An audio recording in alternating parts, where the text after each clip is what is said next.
Welcome, everyone.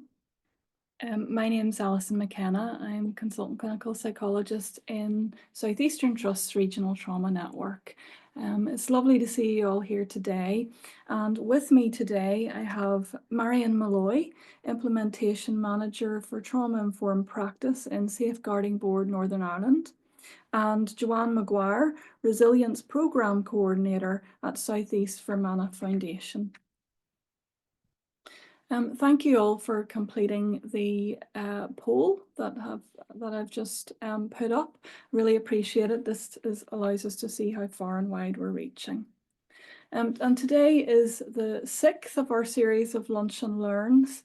We will have another series come the autumn, but today's session is about the Trauma-Informed Practice Toolkit, specifically looking at lived experience and involvement and continuous improvement.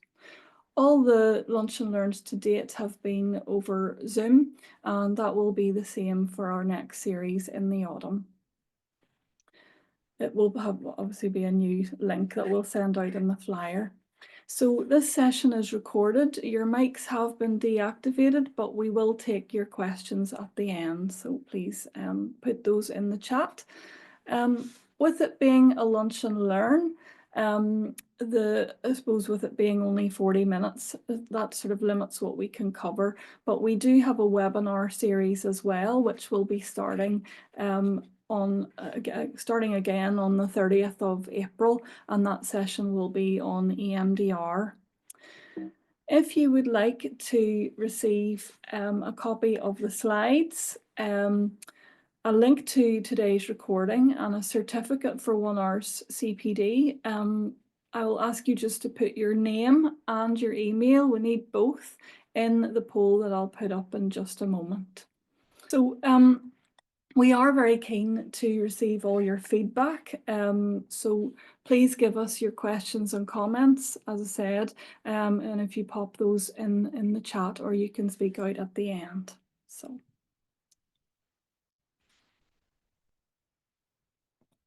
Okay, and all our Lunch and Learns, as is the case with our webinar series, they're all co-designed and co-delivered between Health and Social Care and the Victims and Survivors Service and the organisations aligned with the VSS. But for this series, it's been really wonderful for us to collaborate with Safeguarding Board Northern Ireland, whose toolkit we're showcasing in this series.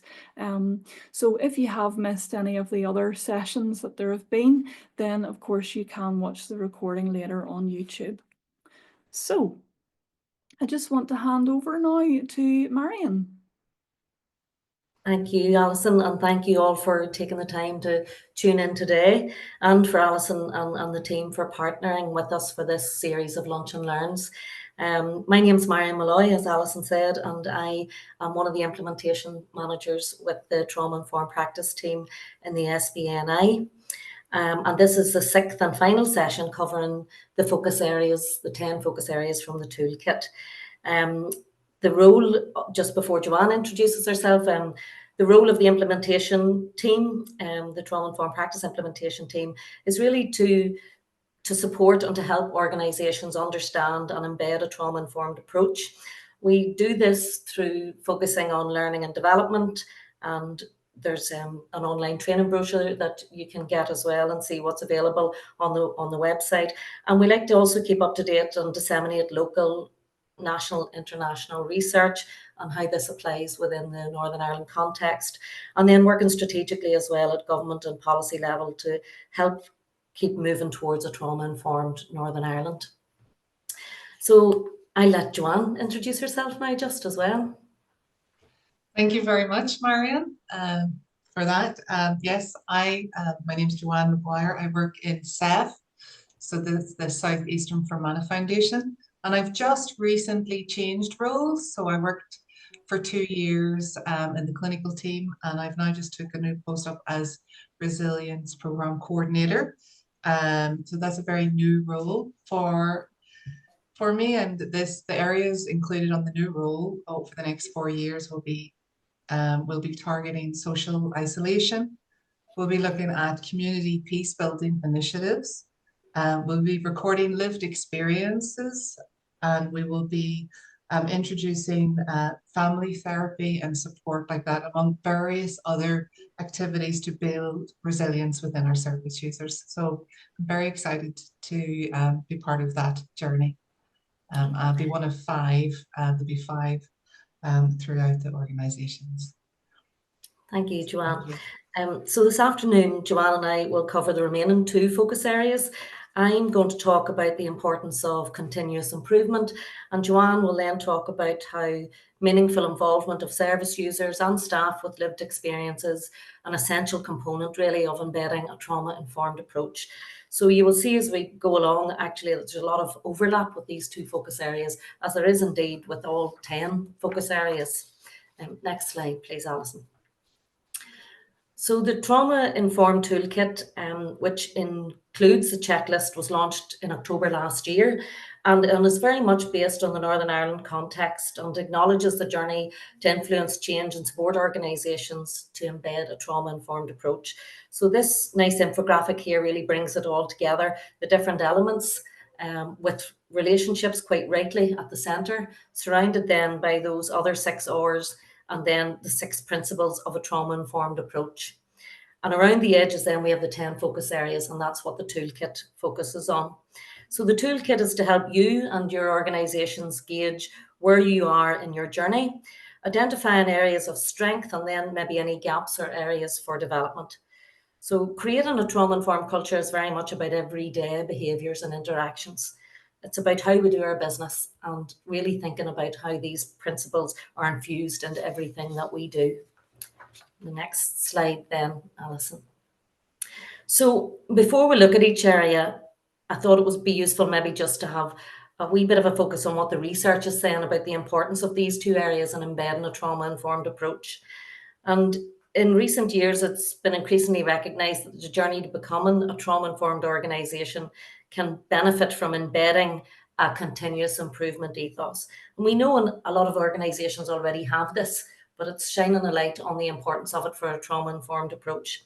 So some say in their updated practical guide for implementation of a trauma-informed approach state that implementing a trauma-informed approach is an ongoing change process that involves a shift in knowledge, perspectives, attitudes, and skills throughout an organisation. And achieving this type of systems change requires continuous quality improvement. So here we have a reference to system change and a change in all things that make up an organisation's culture. And that systems change is really what we're aiming for within the Trauma-Informed Practice team here in the Safeguarding Board as well. And then we see this quote from the Queen's report that was launched at the beginning of 2024. And it was called "We Are on a Journey," and you'll hear the word journey often referred to when we're talking about a trauma-informed approach. But we can't have continuous quality improvement without including the voices of those with lived experience, the people that we serve, our workforces and communities in general. So on the next slide, then, there is a quote that came from that Queen's report, and I really like this quote from the Queen's report. Again, the idea of continuous improvement as being a constant journey.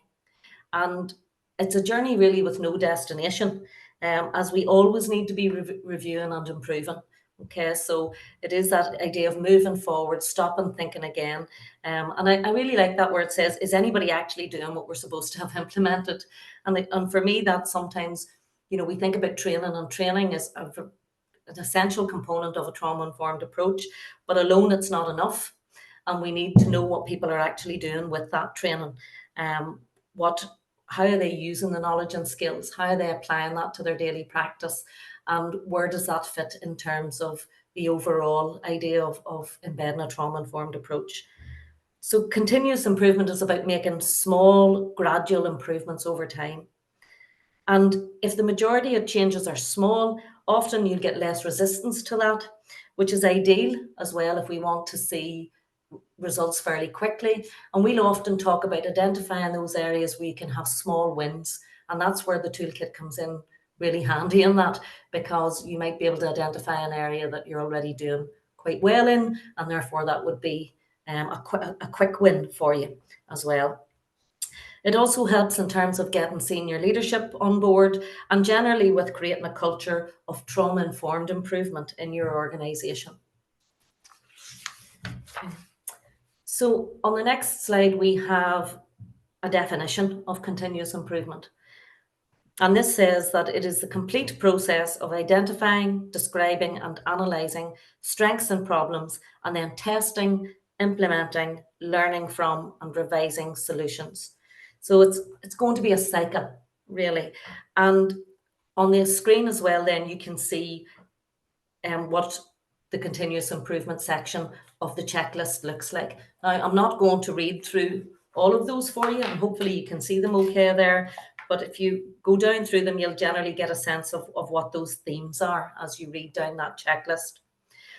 So in monitoring progress and the quality of our services, we are really inviting organisations to consider a framework where there's an ethos of continuous improvement, but that ethos is really respected and therefore invested in as well. And that doesn't just mean investment in terms of money, but it also just means investment in terms of time and the resources required, for people to do that.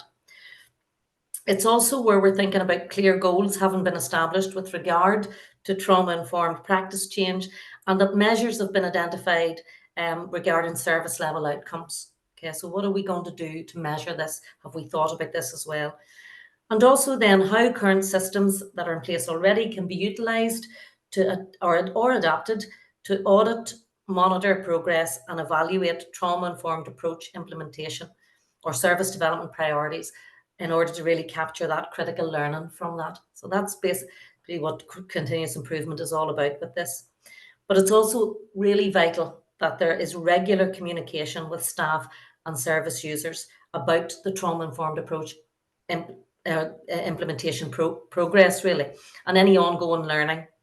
And this is where it's really important to have an implementation team, because the implementation team can lead on this, they can coordinate it, they can be the point of contact for you as well to get an update on what's happening on progress and anything else that you might need to do. And I know that Orla has already referenced this idea of the implementation team and the importance of that in her workshop on leadership, which you can access, as Alison said. You'll be able to access those on YouTube. So I wanted then just on the next slide to talk about internal and external assessments really as part of continuous improvement. Okay, so this series of workshops obviously is about the toolkit, which can be used as part of continuous improvement because it can be used as an internal assessment of how you're getting on and where you are on your journey in terms of embedding a trauma-informed approach. So firstly, it documents the extent that the organisation is trauma-informed already and clearly can identify systemic strengths, but it also can help you then identify any gaps or weaknesses. And then secondly, it might help you or the organisation to decide on any overall goals and then identify and prioritise specific practice changes to make. So that's what I was saying earlier as well, is when you look at it, you then might want to identify an area that will be a quick win for you. And the toolkit can certainly help that as part of your continuous improvement journey with this as well. One small thing, which is the logo there with the 3 circles, is another body who are supporting organisations to work towards achieving a bronze, silver or gold trauma quality mark. And the Working with Trauma Quality Mark recognises organisations who can evidence that they meet a robust, accessible and supportive set of standards for working with trauma. So it provides another practical and accessible tool to help organisations build their trauma practice. And I know that in a previous workshop or one of the Lunch and Learn sessions, Karen Morgan from the Victims and Survivors Service has discussed this in much more detail. So if you would like to know more about that, you can access that again or listen to that again online. The other assessment process that can happen, which is an external assessment process, and one small thing is also an external one, is through Trauma Informed Oregon. And they're an international leader in trauma-informed practice, supporting organisational change. So Trauma Informed Oregon is a collaboration between Portland State University, public and private partners, individuals with lived experience, and youth and family members that are committed to creating and sustaining a trauma-informed system of care in Oregon. So they've developed a resource they use to do an external assessment of how organisations are doing when embedding a trauma-informed approach. And this tool also helps to identify strengths and weaknesses and gaps, and it supports organisations to document where they are on their trauma-informed journey. Some organisations here in Northern Ireland have completed the full assessment, and at the minute, the University of Ulster will soon publish a review of findings of organisations who participated in an external assessment, and this will be available on our website soon. So the Safeguarding Board here in Northern Ireland wanted to get a feel for what an organisation's experience would be of going through an external assessment process. So some organisations went through one small thing and some trauma-informed Oregon, and that's what the report or the review will cover, and you'll be able to access this to find out a wee bit more about it. So I'm just going to hand over now to Joanne, who's going to talk a wee bit about lived experience and involvement, which is obviously a central part also to continuous improvement. Thank you very much, Marion. I've learned a lot from working with you on this Lunch to Learn, so I really appreciate it. Thank you. I'm just seeing that you are filling in the polls at the moment. I'll just give you a few seconds to do that. I'd like to start with a quote that you have probably heard, I'd say, a few times before. And it's a little quote, and it goes, "They may never forget what you said, but they may forget what you said, but they will never forget how you made them feel." And that includes about feeling heard by those who've experienced trauma. So as you've probably heard before, they may forget what you said, but they will never forget how you made them feel. And I think for me, that really embodies, the lived experience and involvement. So now I'll talk about my focus area today, and it does go hand in hand with continuous improvement. So this is including people's lived experience, and this can provide invaluable perspectives that can shape and inform and improve our practices, our policies, and our interactions. And by listening to those with lived experiences of trauma, we gain a deeper understanding of the complexities and the nuances of how this may affect them in their daily lives. And when being within our services, this is essential for creating a truly supportive environment. So involvement means actively engaging with individuals' lived experience, and this is in the decision-making processes, our program developments, and the implementation of trauma-informed practices. And this engagement ensures that our practices are not only theoretically sound, but also practically relevant and effective. So this can foster a sense of empowerment and validation for those who have experienced trauma.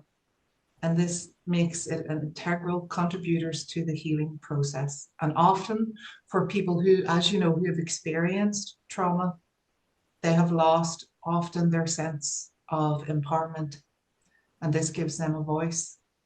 Our service users become involved in the strategies, thus seeking regular service feedback is very important. So involving our service users in the delivery of training programs, having service users in leadership positions, and/or implementation of teams. And this involves them in the design of initiatives and interventions. And in Queen's University research has noted that in order to engage in service users, adequate resources and flexibility had to be embedded into the service and the initiative. And this means, for example, paying for their time or giving service users choice and/or control over schedules. And we can see again how this focus area overlaps with resourcing, financing, working together, our leadership, evaluation, and sustainability. Next slide, please. Next slide. So if we have a look at this, we can see that it's important to remember that it's not something new or additional to existing legislation. Already provides strong foundations for our service users and lived experience involvement in service design and service delivery. We can see here on the screen that the personal public involvement, so the PPI core values, actually reflect the 6 trauma-informed principles and similar values to be found throughout many of these documents and policies. Therefore, you may already score well on some of the indicators on the checklist. A trauma-informed approach complements and should be embedded through all elements of best practice, or indeed where legislation mandates that organizations comply. But it's here where we really need to look at that it's not just a tick in the box exercise, but it's about creating spaces where voices of those with lived experience can truly influence decisions. Next slide, please, Alison. So however the engagement needs to be. So therefore, engagement needs to be intentional, meaning, empowering, and ongoing. And I love this quote, and it was Marion that shared this with me. Thank you, Marion. Nothing about me without me. And it is simple, but it's a very powerful phrase. So this type of engagement will build trust between staff, service users, and organizations. When individuals see their experiments and insights are valued, they're more likely to engage and contribute positively. And I'd like to tell you a little story about how my perspective was widened. As you know, by background, I'm a psychotherapist. So I was really in, and I worked as a clinical coordinator for the last 2 years. On my interview for the clinical coordinator job, I was welcomed by Kenny, and he brought me through the offices in Lisnaskea, and I seen these ladies sewing quilts. So there's a group of ladies, and they said hello, and I was like, oh yes, that's a nice exercise, and moved on, because, you know, in my perspective, which I've learned differently, I was all about the clinical and how clinical can support those with lived experience. And if you move on about a year or so, I was in the Lisburn office when this lovely gentleman came in, and the quilts had just been shown in Lisburn, and the quilts, each piece represents somebody who has lost their life to troubles. And this lovely gentleman came in his 70s, and he opened the door and he looked at me and he started to cry. And I asked him what was wrong, and he said nothing. His family member, to keep with confidentiality, had his loved one, his life had been taken from them. And for the first time in a couple of decades, he was able to see that this person was remembered. And he had phoned up all his family members. And this was a really healing experience for him. And it had a profound effect on me. And it really did teach me that, you know, to kind of open my perspective on how we can support those who've had lived with trauma. And I learned a lot from it. And I also learned to listen to different teams. We have a great different teams in SEF, and they, of course, are their service users as well. And it opened my eyes to different ways to fully support. And I really am grateful for that experience. So I wanted to share it with you today. So if we're moving on to the next slide from that. So how can we consider those who are in contact with our organization? When and how will feedback be taken? So involvement with our service users helps their voices to be heard, their views listened to, experiences shared, and expertise valued, respected, and utilized to achieve the best outcomes for personal-centered services that we aim to deliver. So we want the services to consider the experience they provide for their staff and for those in contact with the organization. from their entry until they leave and the different points in which feedback can be taken.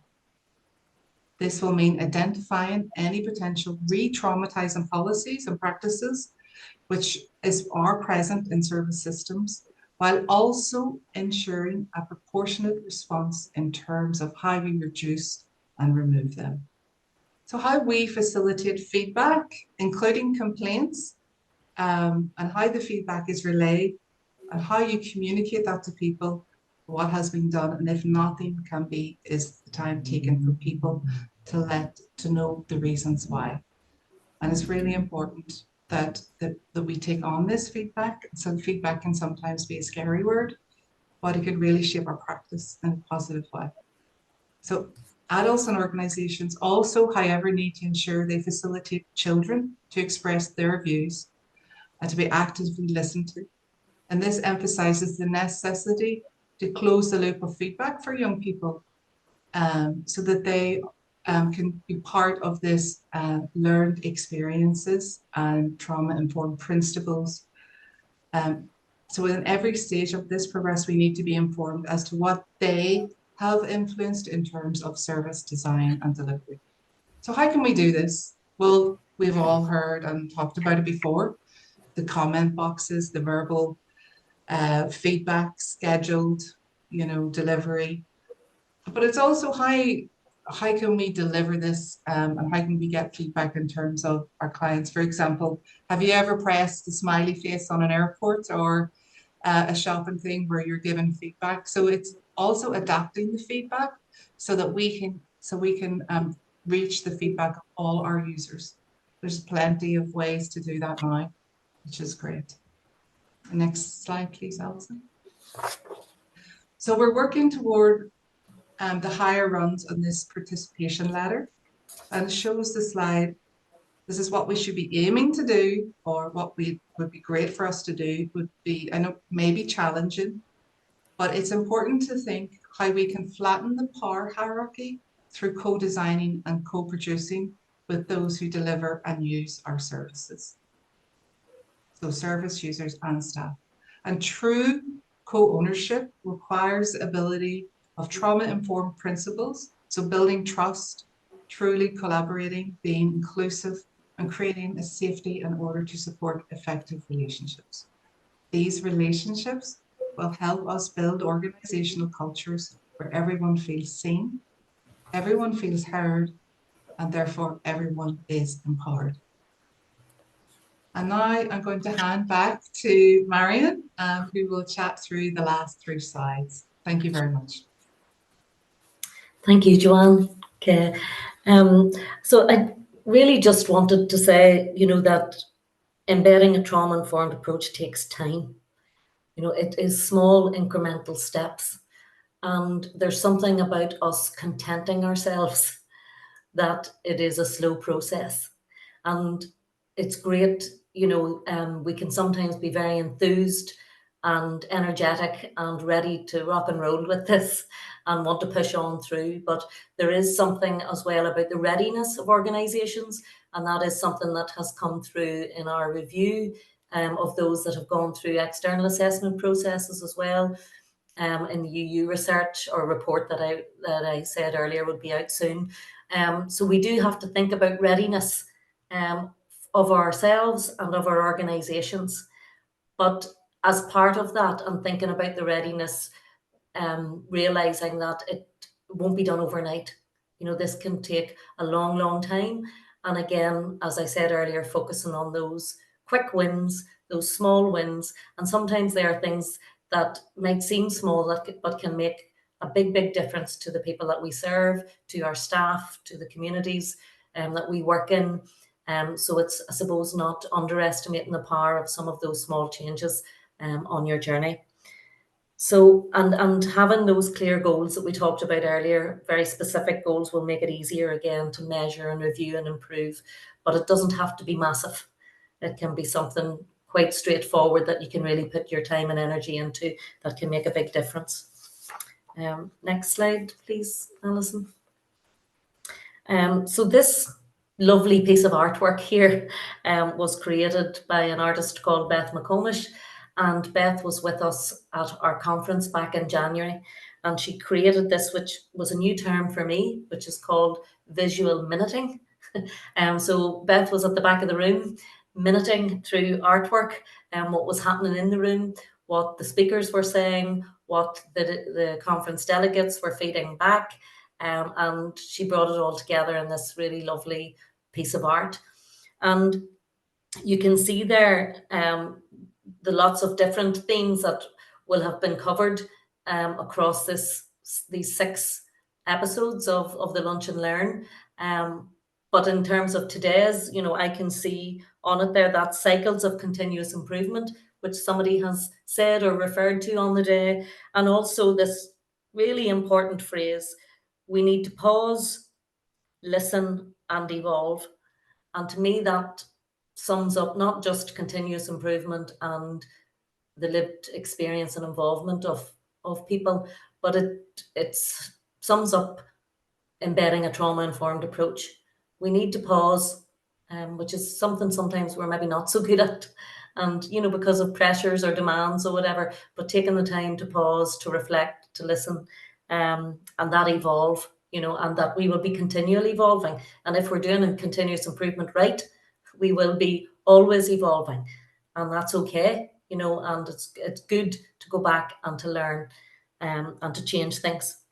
You'll see the word journey comes up time and time again as well. And our trauma-informed journey here in Northern Ireland is about supporting the development of connection and finding solutions that are going to be long-lasting and beneficial for our society at large. So that's really me finished for today. On the next slide, there's a wee poll there will have come up.